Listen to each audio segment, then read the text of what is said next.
ready for the next question. Now, the rest of these are not scripted. I've got some cards here. If anybody has a question want to add, there's still some cards back there. We can do that. And I'm just going to pick some of these at random, and we'll try to get through as many as we possibly can before we run out of time. Okay, so the next question has to do with something that's been in the paper, which some of you may be familiar with or not. It's the Metropolitan Planning Authority.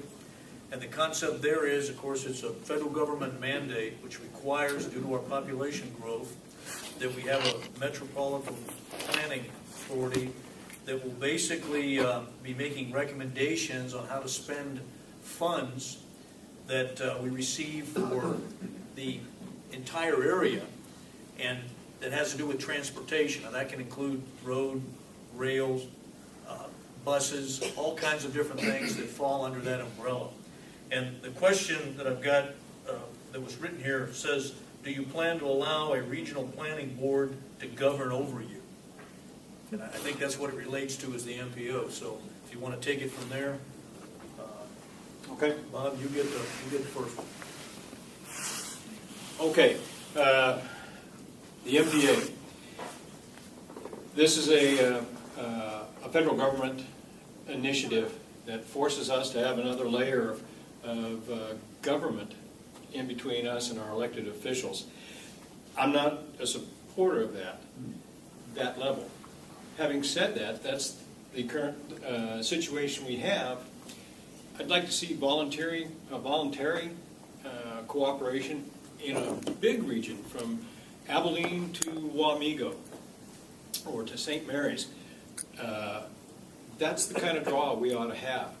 If the government is going to force us to make these planning decisions, and we're going to be forced into it, we really have to study this MPA. Has anybody read the MPA rules? Yes, sir. Congratulations. I've done a lot of reading of federal regulations, and they're complex. I haven't studied this one, and I don't know many people. Guy's got a gold star on. That have. We need to really get into it and determine what is going to be best for our community. And our community is going to be wide. Now, should that MPA be wide? I'm kind of leaning that direction, but I need more study before I can make that determination. And fortunately, we have that kind of time to do adequate study. I'm not a proponent of the former Speaker of the House, Nancy Pelosi's method of governing, where we'll enact a law and then we'll read about it and figure out what it says. Let's figure out what it says now and make a wise decision. One thing I will warn is that it brings other federal agencies, particularly the EPA, into our planning. And that could be big, that could be very big for pasture burning. Thank you. Well, I agree with pasture burning. That's something that has to be done. I haven't researched this question, so I actually can't make much of a comment on it. I will do my best to get myself informed on it, and I will comment later if someone else will ask the question. I know about as much as I've read in the Mercury on the subject, so I think there are certainly issues with mandating things, but I think Robert brings up a good point. It's what we got. It's the cards that we're dealt, and personally, I think this can be a real benefit to Manhattan if we approach it correctly. And we've got the two main thoroughfares coming into this town, 177 and then K18 Fort Riley Boulevard, that stretch beyond our borders.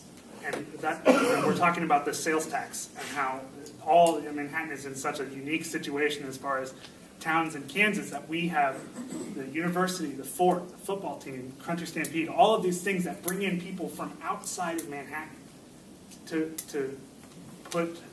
be a part of our community, even if only on a temporary basis. So I think it's important that we work with our neighbors, so that when people that might live in Junction City or Abilene or whatever, they're going to come to Best Buy in Manhattan when they need to shop instead of going to Salino or or somewhere else. And so I'm excited about it. That's one of the things. This came out after I filed to run, but I'm really excited about the possibility to be a part of this. I think we already have a regional planning authority, so a lot of this is not new, but it brings in a whole nother.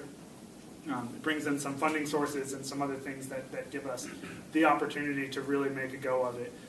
Obviously, you always need to be mindful of trying to do things the right way and not falling into the law of unintended consequences. So I think it's good to move forward optimistically, but at the same time be cautious and make sure that we don't do anything that we're going to regret 10, 15 years down the road. So I'm excited about it.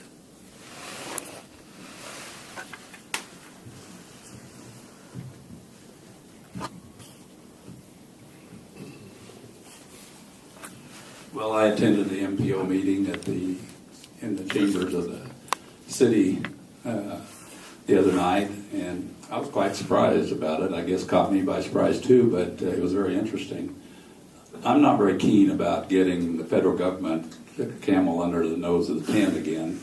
And I think we have some challenges that we have to watch there, but we really don't have a choice. The way they set it up, now that we're a 50,000 population group. At one time they talked about there's some bills out there that might require us to be 100,000, but I think that maybe has been, I've heard that it's fading away a little bit, but even if it went to 100,000, we'd probably be able to figure out a group that would qualify us there too. So we don't have really a choice. As far as the money is not a large amount of money, but the money is basically for planning. And then I asked a question at the meeting after I listened to all of this, and I said, stood up and I said, well, how much time are the people that are going to be appointed on this MPO to decide where it's best place to put all of our transportation needs for the next so many years? How much time is that going to take? And this little lady that was in charge from the government said, won't take much time at all. Well, I've been around long enough, and a lot of meetings where planning goes on, and I know that I got some question about that. And as far as whether the regional planning people are in charge of this or not, or who is, and who's going to be appointed to this committee, if the committee is so valuable that we can't get any funding for planning or direction unless it's approved by this committee, we better be pretty careful in talking this over to decide who's going to be representatives and who's going to be in charge of it. Well, I've studied this quite a bit, and it shouldn't be a surprise to anybody. This has been in the makings forever. It is mandatory when you reach 50,000 people.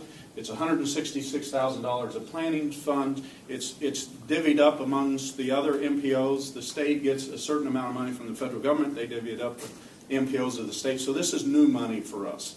This is nicking down Wichita, Topeka, Lawrence, Kansas City, St. Joe, their portions, and increases us. The question was, I believe, where the staff of this is going to be housed.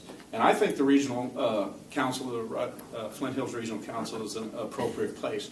But before we get to that point, know that the city of Manhattan is the driving force of the MPO. They unilaterally are able to select the area encompassed by it and help. They establish the board. And Manager Fair has put forward different scenarios. There'll be two from the city commission and whatnot. But it starts with the city. I think time is of the essence. I don't believe the federal legislation is going to change, and if it does, we'll be grandfathered. But we have, the garrison commander a year ago said his number one priority was transportation, regional transportation. It is critical for our area's continued growth, and this is a mechanism that will get us there. And when you talk about the federal government and the state government putting their nose under the tent and all that, what this does, once the board is established and duly empowered, it trumps KDOT. If the board says we want to improve Highway 24 or Scenic Drive and KDOT has a different opinion, it doesn't matter. The board trumps KDOT. So in fact, we get additional decision making locally, and that's why it was created initially.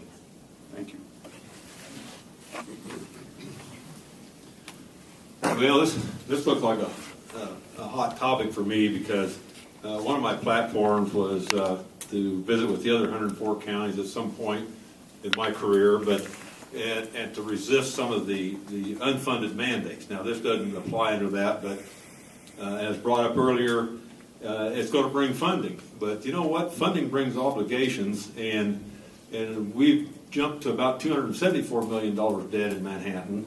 And so while everybody's telling me the federal government says we have to have this, I agree that Manhattan will be the central point. So as a county commissioner, I would watch the city, and I've already said I have a good rapport with the city commissioners. My family owns property in Potawatomi County. I get along very well there, and so that's part of the region. I don't know anybody in Geary County, but this is one item I would approach very cautiously, because anytime you involve more government right now with our state the way we are, where are they going to be getting the money to be handing down to us? I realize that we have to go along with them to a certain point, but we don't have to go blind. And so, as some of the other people spoke, this is one item that I'm going to study. I haven't studied as much as Rod has, because it just hasn't been on the front burner for me. We have a lot of other local issues right now, and I figured I'll let the city tackle that one first.